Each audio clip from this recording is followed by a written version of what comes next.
Hey guys, how you doing? This lecture is going to be about the rectangular marquee tool, and you'll notice that it's up at your top left hand corner. It's the second one down in this toolbar.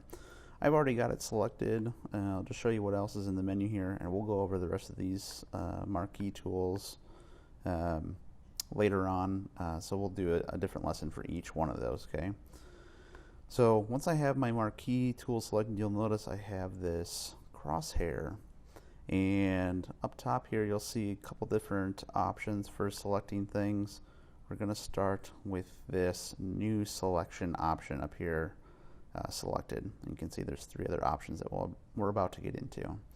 So when we have this new selection option selected up there, this is what will happen. We can click on our image and we can drag, and we'll see that we can make any size rectangle that we want. Pretty cool, right? That allows you to select an area, and you can go and you can cut, you could copy.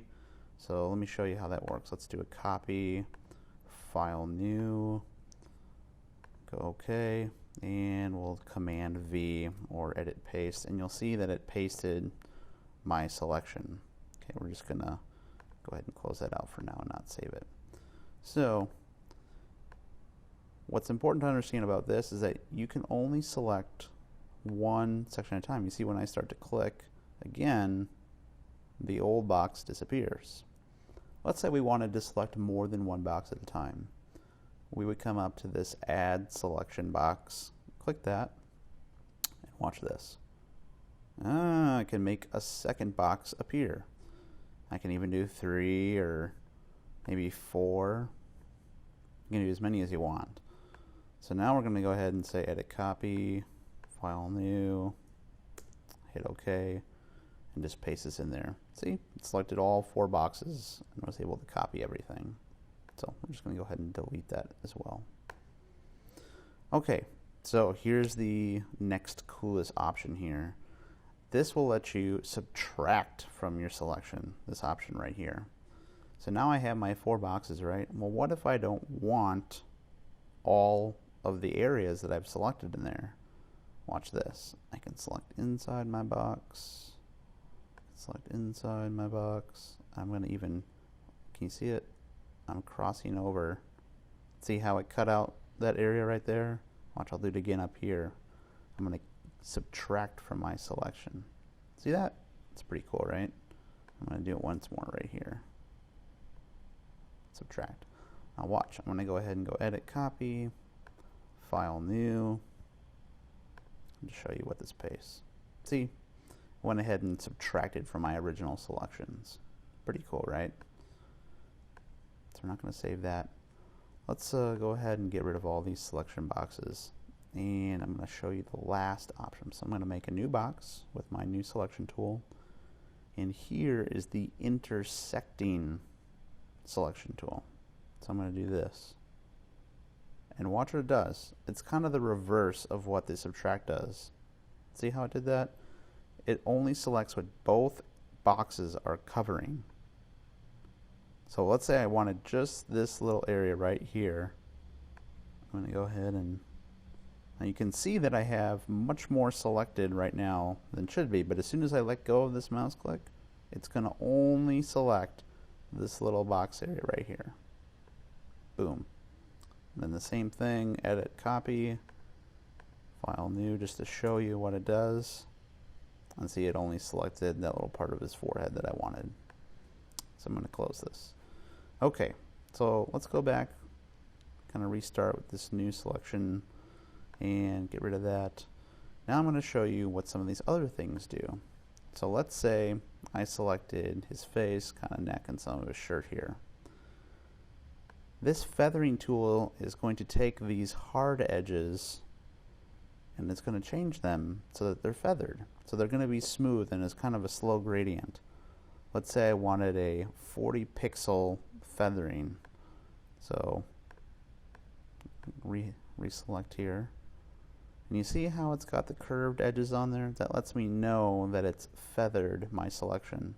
You'll see what I'm talking about. Edit, copy, file new. Now let's show you what it does. You see how it's it's done this. It hasn't given me a hard selected area, but rather it's feathered the edges of my selection. It's kind of a quick and easy way to take care of some cool graphic design stuff without having to go in there with an eraser tool or a blur tool. It gives you a nice even feather all the way around. So I'm going to turn this back down to 0, and this anti-alias is going to be cut out because it's not really going to be used in this Marquee selection tool. So we're going to skip over here to this style. So right now the style is set on normal, but let's say that we wanted to do a fixed ratio. This is kind of cool.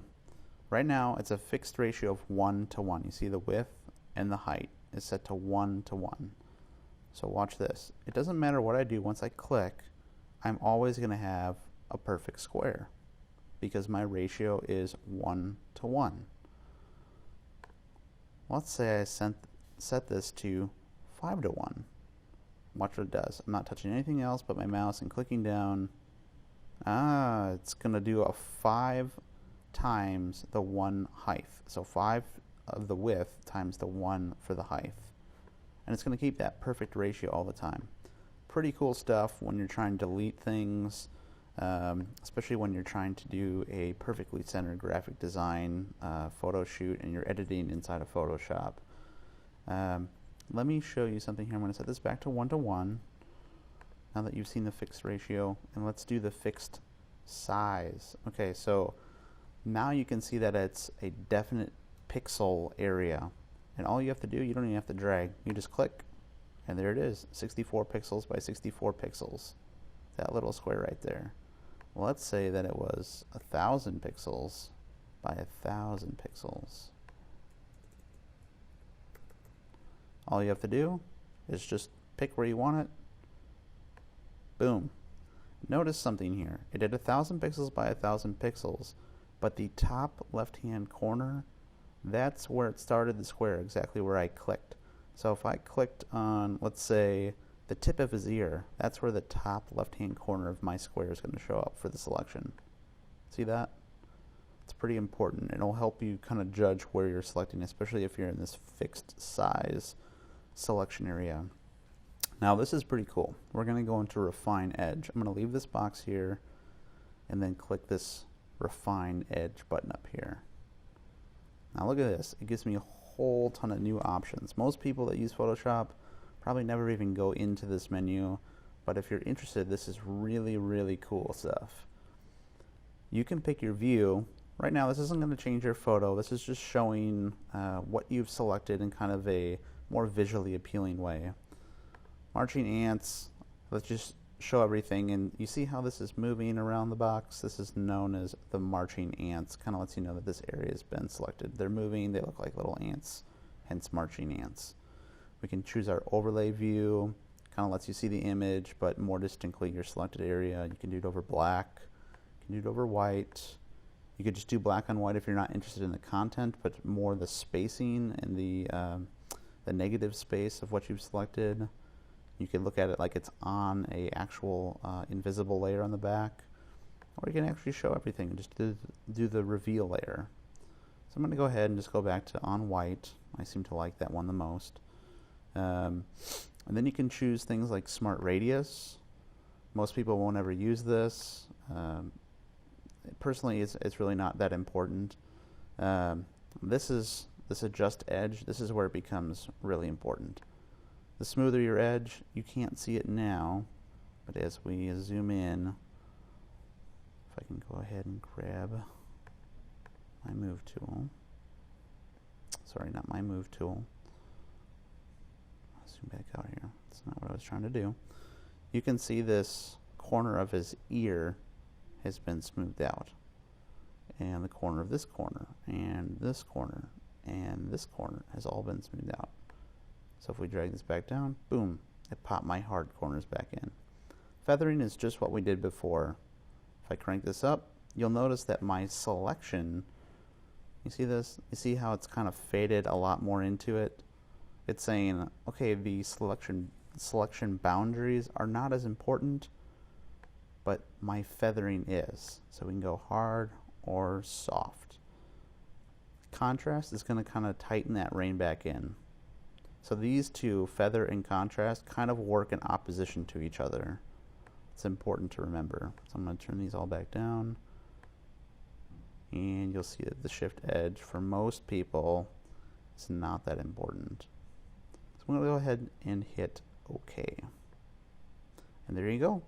That is the rectangular marquee tool.